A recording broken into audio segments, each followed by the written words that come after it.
the nuances of grading, because I think as we move towards automation, we're going to face this very difficult challenge that a grading given by a human being could be very different to a grading given by a machine, because in some cases a machine will see things that a human just can't see. So you might have 7 defects rather than 2 defects, but so your grade A could be a B or a C in the hands of a human, very legitimately, but the machine grading might be very different. So I know you've got thoughts on this. Can you talk through where you think it's going? Because you potentially have an opportunity at Apkudo to have some kind of benchmarking or grading, even if it's not a global standard. I don't think that's what will happen. Yeah, a little bit of an opportunity. I mean, how long do we have to talk about it? Well, 21 minutes, 18 seconds. Let me just throw out a couple of thoughts first. I think first, I cannot tell you how. Let's talk about the easy part, which wasn't that easy. It took about a decade or so for us to get there.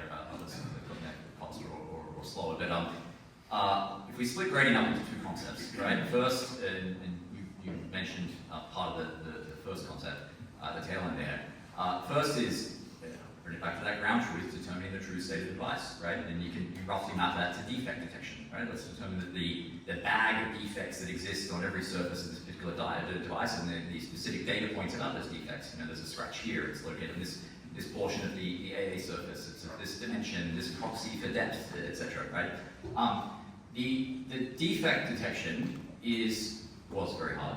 Many of us have cracked it. We can now get to deep trust in robotics detecting defects, right? Translating that into a grade, let me dive in, a couple of thoughts. First, I cannot tell you how it physically pains me to see robotics, whether it's ours or others, that are so technically capable, extracting literally thousands of data points out of a device, right?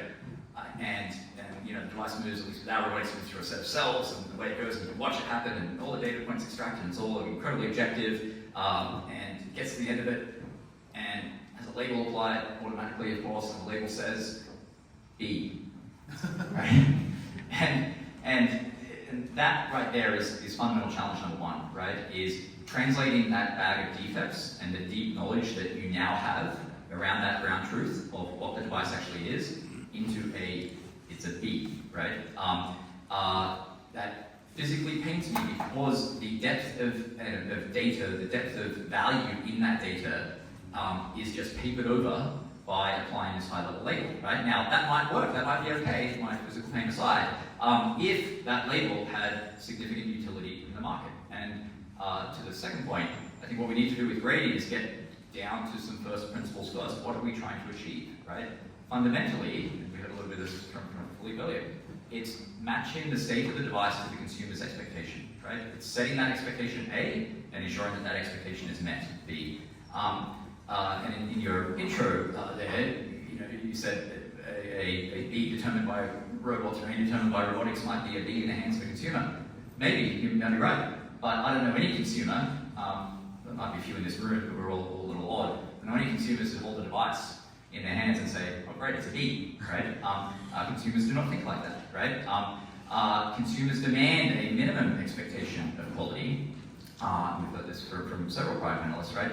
A minimum expectation of quality out of this industry, and fundamentally, I'm not giving us any answers here, I acknowledge that yet, but fundamentally, we need to do far better as an industry in establishing what that expectation should be, and setting that expectation for the consumer, and meeting that expectation with a minimum level of quality to what they can expect from our industry, from refurbished devices, without just telling them it's a B.